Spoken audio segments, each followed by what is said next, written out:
Evening all. Symbiosis Institute of Operations Management Nashik enjoys presenting the third webisode of Editor's Choice 2023. This is a platform for deliberations by editors from the reputable journals. We have with us today Professor Zach Zakaria from the College of Business at Lehigh University, USA, who pioneers in the field of research. Before we hear him, I now hand over the session to Dr. Ratna Palori, Deputy Director, SIOM, for her opening remarks. Over to you, ma'am. Thank you very much, Professor Harshad. Very good evening, Professor Zach. Thank you for accepting our invitation. It is a pleasure to have you with us today. Our university has a high emphasis on research, and this is just one endeavor in that direction. And a little about Editor's Choice. We've started this Editor's Choice, the Webisodes, 3 years back, and this is the third year in continuation. And we've had a number of very good speakers, for all the Webisodes so far. And we look forward to having many more in the days to come as well. And this is a prelude to the international conference that we are hosting in the next, the month of December. And the inputs that the participants get during this webisode will help them in enhancing their research and probably developing good quality research, which can be published in good quality journals. So this is a small endeavor on our part in terms of good quality research. And we look forward to hearing from you, sir. Thank you so much. All yours, Professor Harshad. Thank you, madam, for your opening remarks. So as a researchers who wouldn't want guidance for writing and publishing a good research papers, so without any further delay, let me introduce you to our experts from this third webisode, Professor Zach Zakaria. So Professor Zach is an Associate Professor of Supply Chain Management and Director of the Center for Supply Chain Research at Lehigh in the College of Business at Lehigh University, where he teaches graduate and undergraduate courses in supply chain operations management, logistics, and transportation. He graduated with a BS in Mechanical Engineering from the University of Calgary, an MBA from the University of Alberta, and a PhD in Logistics with a minor in Marketing from the University of Tennessee. His current research interest includes collaboration or competition within the supply chain, supplier satisfaction, and the physical internet. Before joining academia, Professor Zach worked at the University of Tennessee Center of Transportation Research for 6 years as an associate director. He also worked at the Department of Transportation in Alberta for 10 years as an equipment engineer. He is a principal in BZS Consulting, which primarily focuses on teaching the supply chain operations management and evaluating collaboration and procurement strategies across the firms in the supply chain. Professor Zach is a senior associate editor at the International Journal of Logistics Management and an associate editor at the Journal of Business Logistics. He has over 29 refereed publications, including 2 articles in the Journal of Operations Management, 9 articles in the Journal of Business Logistics, and articles in Decision Sciences, the Journal of Supply Chain Management, the International Journal of Production and Operations Management, International Journal of Logistics Management, and many more. As a member of a supply chain research group at the University of Tennessee, he co-authored a book titled Supply Chain Management by Sage Publications. Now I hand over the session to you, Professor.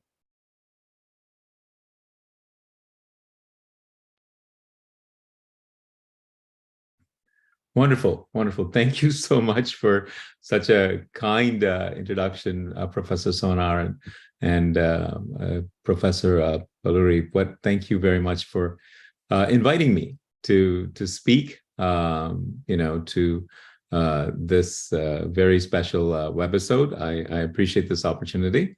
So I have got a presentation set up, so I hope I can share screen. Let's see if it'll do that. Yes, I think it's, let me see. And give me a second while I hopefully set this up. Okay, can you see my screen? It's working? Okay, yes. Wonderful. So thank you very much again for introducing me. Professor Sonar, you read the entire introduction. And normally everyone just gets to about two sentences and then we're done. But thank you all, dear audience, for the patience for listening to that entire bio. Thank you. So let's, I've sort of divided this presentation in 2 or 3 parts. One, I just want to give you a bit of background about myself and really to get a sense of some of the directions that I've gone in research. And really, I assume that there are several junior faculty here as well. So I wanted to use sort of my experience as a professor now for 23 years, and just to sort of give you some ideas about that. And then I want to talk about IJLM, the International Journal of Logistics Management, where I'm a senior associate editor. I want to actually go over a couple of reviews, and then I will finish and I'll open for some questions. So I don't know, Professor Sonar, how exactly you're going to deal with questions, but if anyone has questions, please feel free to, I don't know, to raise a hand or something, or send a message directly to Professor Sonar, who could then interrupt me, so that if I'm happy to entertain questions as we go, if that is okay. Is there any? Can we take the questions towards the end? Yes, sir. Sure. Okay, then we will do that way. All right, then let me begin by giving you sort of a quick overview. As Professor Sonar mentioned, I have 29 publications, and I just looked at this yesterday, and I looked at my citations and things like this. So I have 6 articles that are very much related to collaboration and sort of relationships. Collaboration, co-opetition is defined as competitors who are collaborating. So it's that group of papers. So I have 6 papers in that. And then I have 6 papers that are very much related to defining supply chain management and some of the things that are related to supply chain management in a large sort of broad perspective. And then 2 articles came right out of my dissertation when I looked at logistics and new product development, which meant that there are 14 articles that are not directly related to each other. So, I know that when I first got out of university, it was strongly told to me that you need to focus on one core area and just develop that core area, become known for that.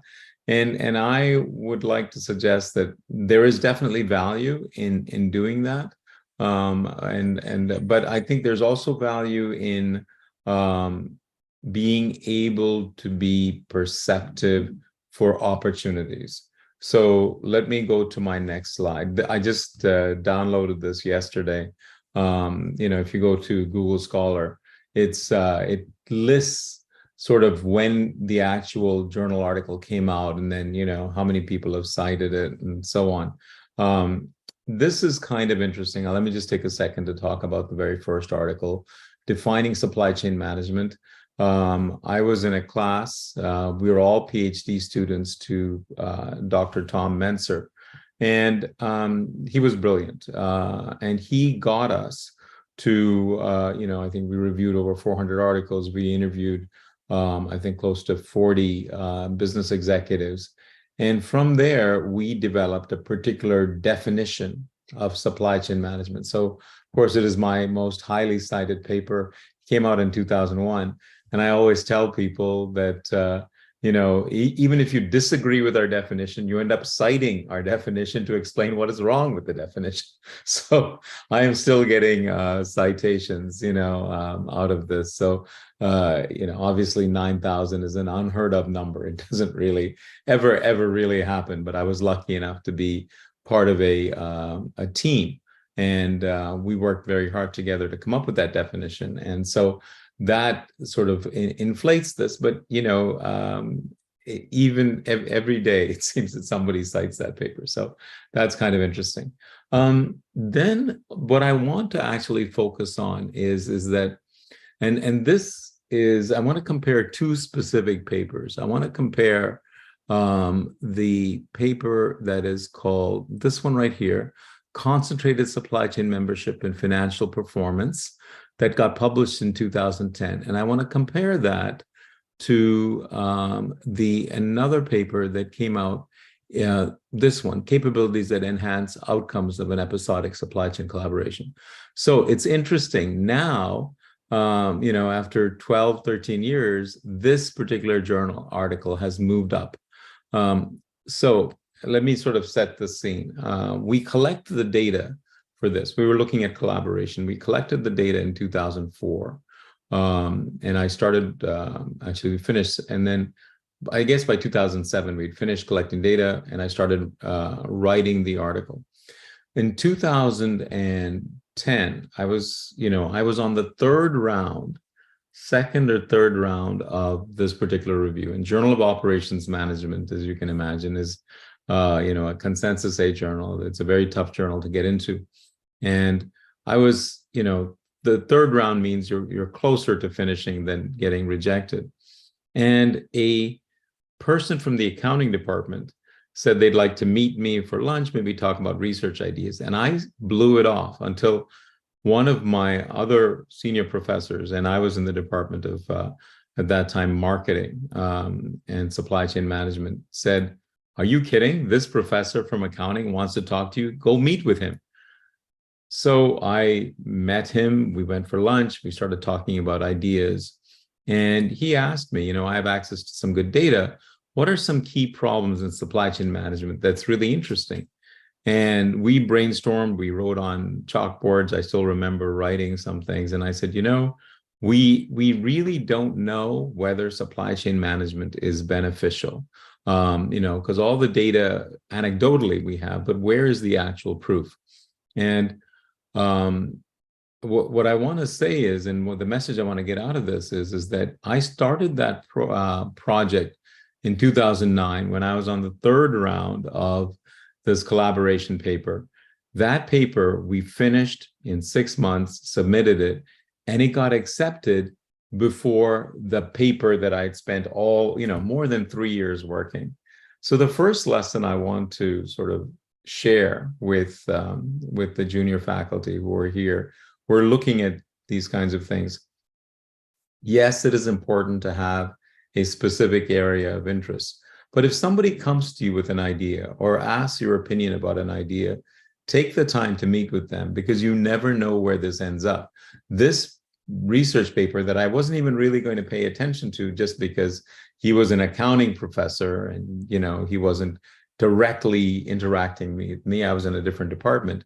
We met, and then we really became friends and brainstormed and worked on this data, and we came up with a paper that actually was one of the very first papers that showed that there was a benefit of being in a supply chain. We created triads, and I don't want to get into much of the detail, but because it was such a novel idea, the editor really liked it. And it got published first. So the first lesson is, the message I want you to think about is that it is great to have a particular stream of research. I always tell my junior faculty who are going up for tenure, it is important to have something that you are capable, that people know who you are. But do not necessarily miss those opportunities where there might be a good research idea that might lead to a faster publication. So you need both. You cannot, you cannot only just focus on one specific area. There is value in doing that, but remember that sometimes those serendipitous meetings, I meet people at conferences. I'm one person I met, I was making a presentation at the university. This person was a PhD student. He liked one of my research topics. We started talking after, and we published already 2 papers together, and he's my colleague in my university. So I really want to say that always be willing to talk to other people about research ideas, because in the process of talking to other people, it might actually improve your own research ideas and also learn. Let me show you another slide. And and I apologize for this list of slides, but there is a second paper that actually came out, and it was okay. Actually, you know what? Before, let me go back here. There's another thing. So even though I was working on this big paper, I wrote a small paper, which was this one, Analysis of Supply Chain Collaborations. Because the JOM paper was taking so long, I submitted it to the Journal of Business Logistics, which I knew had a faster review time. And I took the first set of results as opposed to the big paper that had, 3 pages of results, and I still got it published. So another message to you is that sometimes you can take a big research project and take some small section of it, which is sort of the precursor, and get it published. And I'm surprised to see my colleagues in my department said, don't waste your time sending anything to the Journal of Business Logistics, because you have to get the Journal of Operations Management and to get tenure. And so, but I'm glad to see that it has been cited, and it is still out there. So that's the message there. The next paper I wanted to just sort of draw your attention to is a paper that really came about because, and I apologize while I look for it. Here it is. This particular paper came out because a PhD student called me up out of the blue, sent me an email and got my phone number and all that stuff, but felt that there was something wrong with my Journal of Operations paper, the collaboration paper, and wanted to talk to me about it. And she really challenged me and felt that the reason I missed something, because I pointed out in that paper that absorptive capacity doesn't really work. And she actually said, no, you made a mistake. Their absorptive capacity does work, but you did not take into account the person that you are actually sharing information from. So this was a PhD student, and now she's a full professor at Anderson University, another university. And we got 3 papers together. So what I want to say with that is that when someone emails you and says, hey, I think you made a mistake in your paper, can we talk about it? I was, first I was like, really? Did I make a mistake? But I obviously, set up a meeting, called her, and we talked, and it was wonderful. I ended up being invited to be part of her dissertation committee as an outside professor.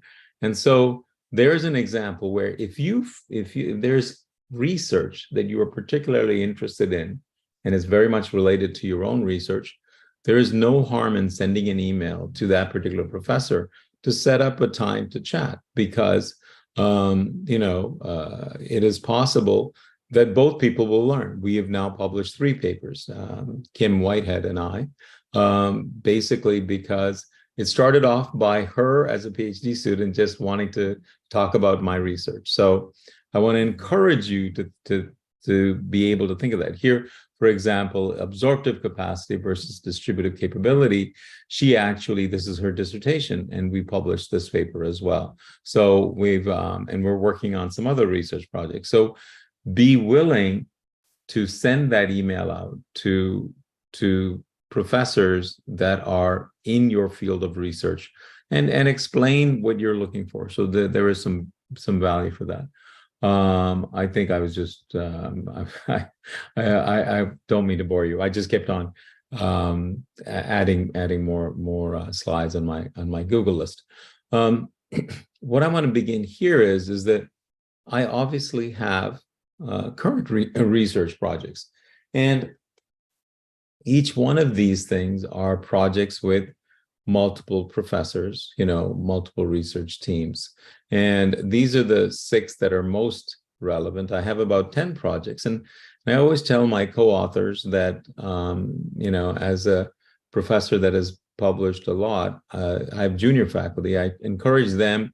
They're going to be the lead authors. They need to drive the bus. They need to be the ones that actually set the stage of, when they want to get a meeting, when they want me to do, and those kinds of things.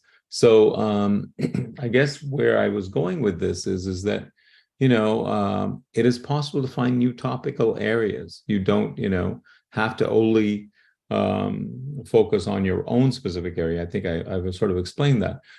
This project came about by meeting someone at a conference. We started talking, and we thought that there is a value in concerning, interpersonal versus interorganizational when you're looking at a buyer-supplier relationship. Then we looked at this paper actually has just been accepted. So this paper will get published soon. Oh, this is a typo. It should be NGOs, not NPOs, where I'm working on a research project. Again, somebody I met at a conference. I've known for a few years. We started brainstorming and we came up with the idea that co-opetition, something I've published in, has not really been looked at in an NGO context, in a nonprofit sector. And so we're collecting data right now.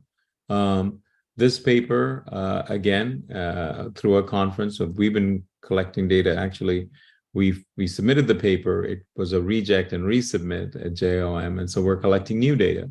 But this is nothing to do with collaboration in that sense. It's a completely different and new topic. This paper has just been submitted. We're looking at drop shipping. Again, this started from a project from a company that came to me and asked me to evaluate drop shipping in e-commerce.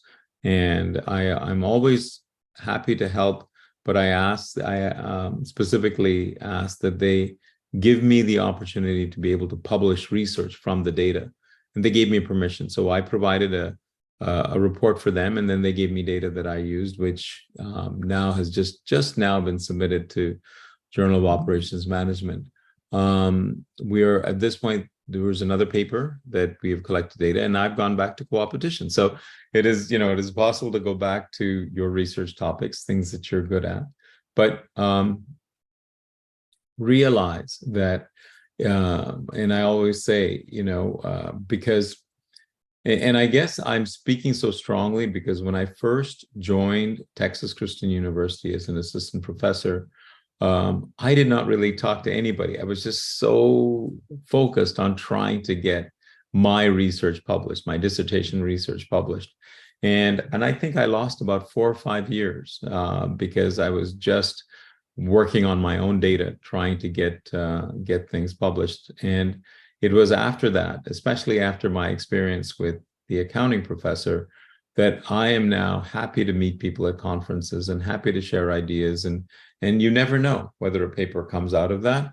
So those of you who are junior faculty and you meet other faculty at conferences, go up and exchange your business cards and suggest, hey, I have some data, or I just want to brainstorm some ideas with you, because that's how research gets done. You actually collaborate, you talk to other people, they provide other perspectives. And I find, all of my research projects typically have 3 or 4 people, in it. I find that 3 is a really good number. 2 is hard because, you end up having to disagree. Having a third person always sort of makes it better. But I want to sort of finish this section to just essentially say, be open to research ideas, and focus on things that are of interest to you, because that's what makes you write the paper. And realize that writing papers is a long process, and I think that other than that one example where I had from an idea to actually getting accepted was 1 year, typically it's 2 to 3 years. You collect data, you analyze data, you create drafts, you submit, it gets rejected, you go to another journal, and so on and so on. So it's not a simple and fast process. So I think that Professor Sonar suggested that I wait till the end. So this particular section was just to give you junior faculty some ideas on, using my own experience on good research projects. Now I want to switch and I want to talk about IJLM, the International Journal of Logistics Management. And this, again, it's kind of odd. If I was actually in front of you, I would actually stop and see if there's any questions. But okay, let's wait to the questions at the end. So now let me talk about IJLM. So this was established in 1989 by Professors Doug Lambert, who's at Ohio State, and Martin Christopher, who's in Cranfield, United Kingdom. They decided to create a journal that was international in scope, and they really wanted to make it much more managerial. The basic idea being that they felt that the Journal of Business Logistics, Journal of Supply Chain Management, journals that I'm also on the editorial board or a senior editor, was starting to become too academic. And so that has been sort of the genesis of how IJLM started. And we want to be known as very much more focused on managerial practices. The next slide is going to talk about the editorial policy. And the reason I bring this up is that whenever you're thinking of submitting to a journal, please look at the editorial policies, the objectives of the journal. I've been a reviewer in particular journals, and you get some articles that clearly the person had got rejected at some other journal and just simply threw it at the next available journal without really thinking about what are the editorial policies of that journal? How does the research that I've conducted actually meet the objectives of the journal? Is this what is relevant to the reviewers who are going to review for that journal? That's important, because unless you think about that, it's just going to get desk rejected. Typically 40-50% of the articles that come across the editor's desk gets desk rejected before it ever goes out to the reviewer. So it's not worth your time or wasting the editorial's time if you do not start to think about the actual journal that you're applying for and why your particular research paper is relevant. So here, let's look at the what IJLM's policy is. We want to provide a platform for new thinking on problems, practices, and techniques of logistics and supply chain management. We want new problems that are related to global logistics. So we accept international research. We are happy to do that, and we want to focus on that global logistics. We want to look at, again, in the exchange of information about logistics and supply chain management among business managers and researchers. So again, that emphasis on managerial relevance. Having it's not as the idea of just being focused just on theoretical, but look at the physical flows that are related to supply chain management. If it's not connected to the logistics and physical parts of the supply chain, we're not as interested. And then if you look at item number 3 and 4, it really is a focus on the idea of relevance, right? We want to provide research that is of interest and relevance of current developments in the field of logistics and supply chain management, which suggests that we're not interested in pure modeling papers. And there are journals that are more focused towards pure modeling. It's got to be practical and very relevant to real issues that supply chain managers actually face. So let's go on to further editorials, sort of things that we're looking for in the International Journal of Logistics Management. We are, I think, Britta Gamelgard, who is our editor, has made it very clear that she is very much interested in qualitative research and not just quantitative. Of course, we accept quantitative research. We accept case studies, mixed methods, but we are happy to actually accept qualitative papers. So Britta sort of put a stake in the stand and said that it is important to have a venue for those kinds of research projects which it is much more qualitative, which is much more interview-based, which is much more, case-based, ethnography, and not just surveys and, secondary data. Obviously, the article cannot just be descriptive. You cannot just focus on one specific problem in a company. You need to have theory. Theory is there to advance understanding. We are willing to take literature reviews, but the bar is much, much higher for a literature review. You can't just submit a literature review. You have to take that literature review and then see if you can draw a theoretical basis for why that is absolutely, relevant. It is very hard to do good qualitative research because, people seem to think that, oh, it's so easy to go and get some interviews and you're done. But no, qualitative research is difficult and it's challenging to do, but if you'll notice, we're one of the few journals that are happy to accept qualitative researches. Also, we're willing to look at papers that are perhaps critical of existing research, to spur discussion, as we say. Notice here that I've got, I actually have this link here, and I'll be sharing these slides with Professor Sonar after the presentation if he wants to share that with everybody. But there's a link that shows that talks about Britta's position on the willingness to take a good qualitative research and publish it. Okay, I'm just going to give you some facts. Number one, and after the years, I do know this, that many times the special issues that a journal has tends to have, and I can't officially say this, but it tends to be easier to get papers accepted in a special issue than perhaps in a regular issue. And the reason is that in a special issue, you've got guest editors. They are searching for guest reviewers, and they might not get the kind of regular reviewers that we have in our standard mix.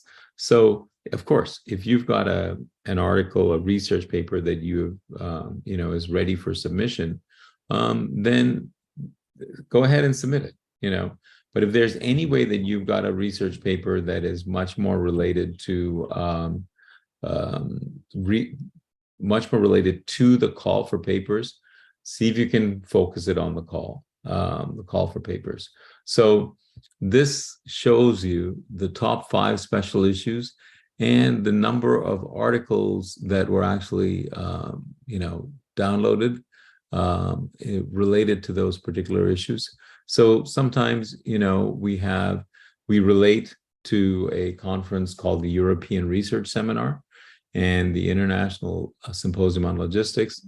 So we have a special deal with them. Typically, we will take 1 or 2 ERS papers, that sort of bypass the system. And then, we'll also take, so that is beyond just the regular explanation, the regular kind of standard journals that we normally do. Let me show you all articles always go through a regular and rigorous process, but special issues sometimes tend to be a little bit easier. Right now, here are the special issues that are open and available. If you are doing any research looking at the relationship between logistics and public policy, that is going to close in the February 2024, so essentially sort of March 1st. Then in March 6th, we're going to look at food supply chains, harnessing the potential of the digital era. Then women in supply chain and logistics under Industry 4.0 and Industry 5.0. That's June 16th of 2024. And then metaverse adoption and implementation of logistics, supply chain and management challenges and opportunities. that is going to be the 31st of July, 2024. So these are calls for papers. Again, look at the journals that you're particularly interested in. And if they have a special issue, a call for paper, you can submit, articles in there. And the reason I will tell you is that, most of our top journals have about a 4, 5, or 6% acceptance rate.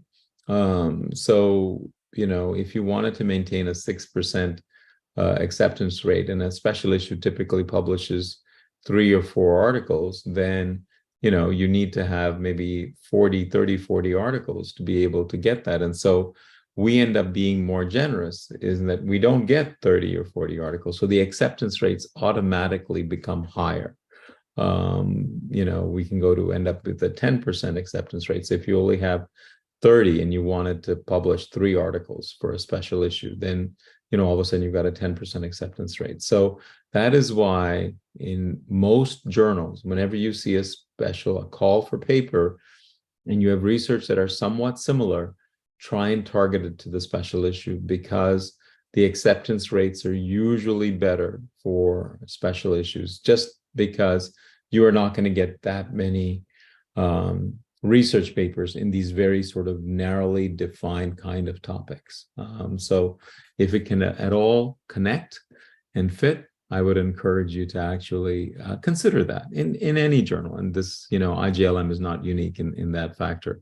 I've done 3 special issues call for papers, and one, I was overwhelmed with the number of papers that were submitted. Another one, we were struggling, and that's sometimes you'll see that you get an extension of the due date. Simply means that they're not getting enough papers. So that gives you more impetus to actually submit your papers. So you should know what the call for papers are with all of the journals that you are particularly interested in submitting to.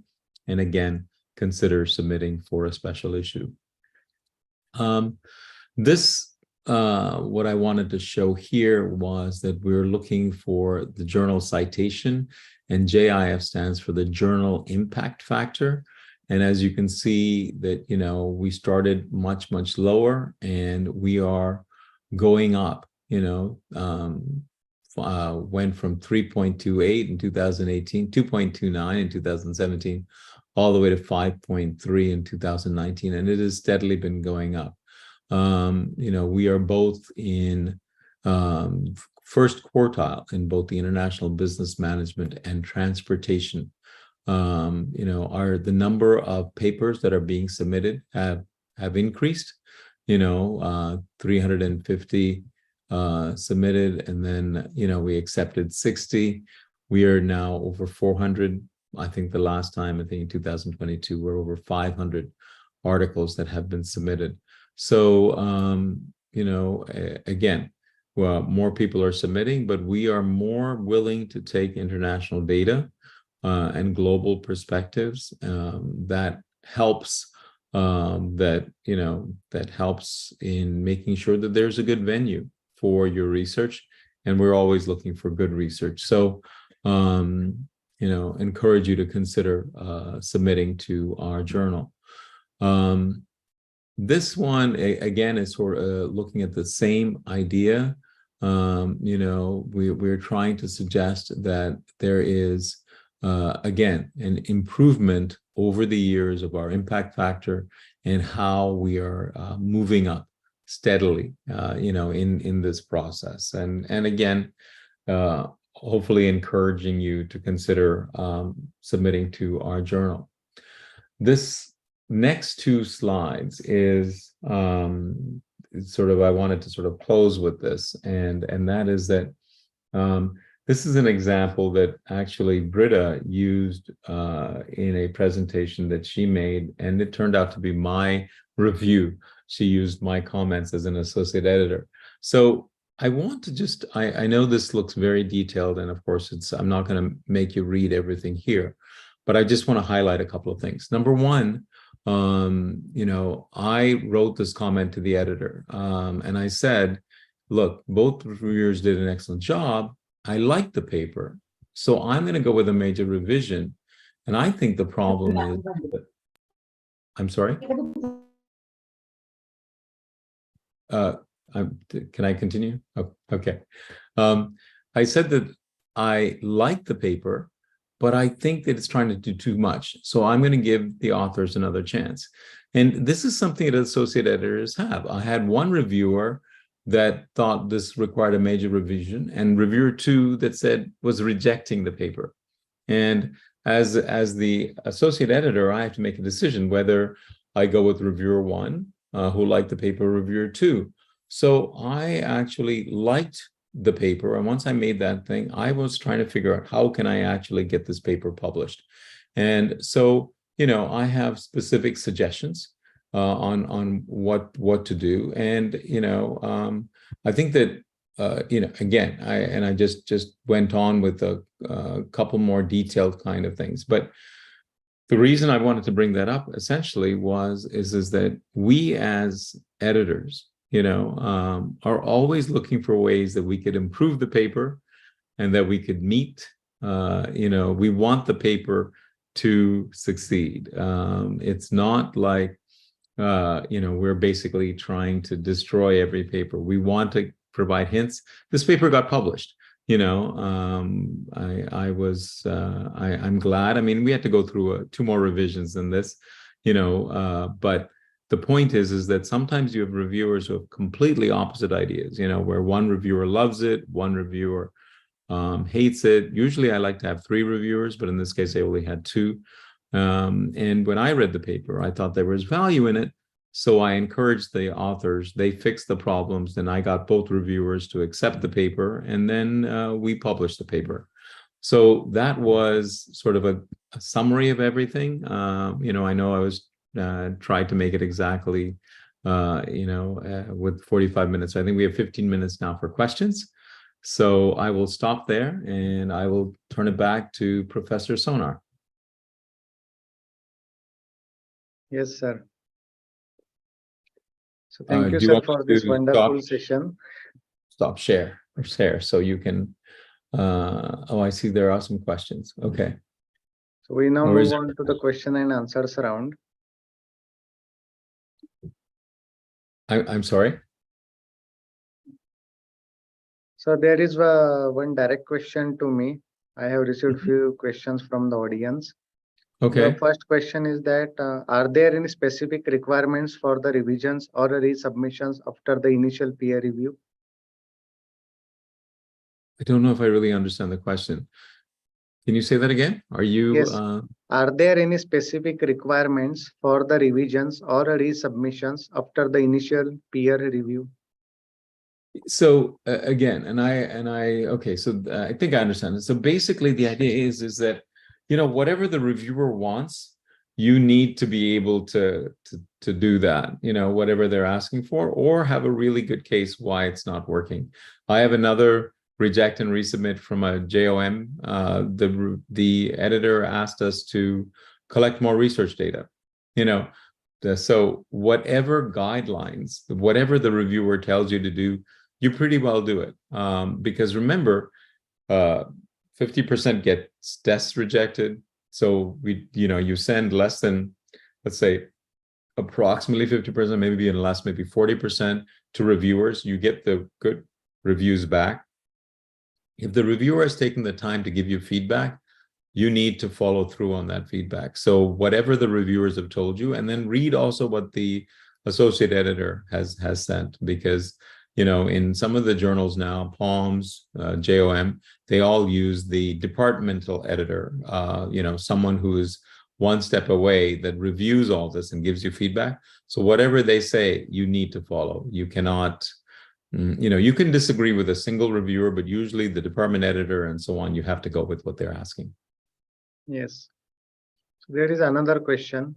Navigating the publishing process for research articles in a high impact journals can be a complex and competitive endeavor. Sir, how should the authors address potential sources of bias and provide the detailed replicable method in the research paper? So again, one of the things that you always deal with, especially in surveys and things like that, is endogeneity. This is an issue that everybody has. And you need to go find articles that have dealt with that. What are some of the things that you took into account? And so if a reviewer identifies a particular source of bias, you need to find other articles that refute that source of bias and be able to respond to that. I always, when I get a review, and it's telling me all the things wrong with the paper, after I read it, I have to let it sit for a while so that I can calm down. Then I respond to every single question with my answer, with my references, with my responses. So bias is a specific thing that we deal in all research papers. And so I just gave you endogeneity as a specific example, but there are articles that will specifically address that. You need to be able to bring that up and be able to respond to the reference, request. Mitali. I think The next question is, are there any trends or changes in the publishing landscape that researchers should be aware of when aiming for high impact journal publications? I know that in my university, every university is different, but my university, the dean has made it very clear that, open source journals and those kinds of journals are not of good value right away. And so they will not even consider those things. So, in terms of trends, there's pendulum is now starting to come back to maybe a little bit more qualitative data, but I think it is now almost the top journals almost require a mixed method, that you have some qualitative data, you have secondary data, you have primary data, empirical data. It's incredible how much we're asking of our authors. The old days of simply doing a survey, doing an analysis, a structural equation model, and then getting it published is sort of gone. You really have to show the relevance of that, and I think that one of my biggest problems I get from papers right away is that, is this really a unique phenomenon that is relevant for, for a reader of this journal to be able to actually have value? Okay. Next question is, can you provide insights into the role of collaboration and networking in successfully navigating the publishing process, especially for high impact journals? I'm not sure I understand that. The role of collaboration. I mean, I think that always when you have two or three researchers, collaboration between the universities or networking. Oh, okay. I mean, because in our journals they're always double blind. We have no idea how many different researchers, or if it's only a single author paper, we have no idea. But I think that going back to that idea of multiple methods, mixed methods and things like that, if you have people with different backgrounds, then demonstrate that in the paper, and really one of the things I've seen papers, and in fact that paper that I ended up accepting was just trying to do too much. They had too many things, and I said, let's narrow it down to 3 hypotheses. We don't need 7 or 8 hypotheses. This is not a dissertation. Focus on the 3 that are really relevant, and then defend those hypotheses with really good literature. Without that, it's not going to be able to, so that person who's reading that can understand that the hypothesis is well situated in the literature, and therefore then test it and show it. One of the biggest problems I sometimes see in papers, sometimes the problem is just so small and so unique that it's not really going to be relevant to many people other than that specific company. So you need to be broader in scope. And then another aspect is that how relevant is it for this? Is this a real problem? What has changed in the business world that has made this a real problem that is worthwhile studying? Okay. One question. Can we replicate a model which is used by some other researchers by using another set of data and used in context of some other country or context? So will it come under plagiarism or not? So I had a case, I ended up rejecting the paper because they had the paper published in one journal, and then they just took, it was an identical model, identical constructs and everything. They just took it from one country and collected data from another country and send it to IJLM. We rejected the paper. I mean, unless the model is different, unless you found some new insights, simply replicating it from one country to another is not really much additional value that you're providing to our field, to the field, of academic value. Yes, you found that this particular thing works in Taiwan, this thing works in India, this thing works in the US. That isn't really added that much value add, because remember, you want to also, what is the additional value you provide by creating this research study? And you need to have enough value that it's worthwhile publishing, and sometimes just replicating it in another context, usually is not, will usually not get published. Okay, sir, we'll take one last question. So are there any specific requirements for the revision or resubmissions after this is completed? One last question. So can we suggest specific name of associate editor while submitting the manuscript? And is that considered by EIC or not? Sure. In fact, Journal of Operations, we always, ask you to consider not just the department, but reviewers that you could possibly be interested in. And that's fair.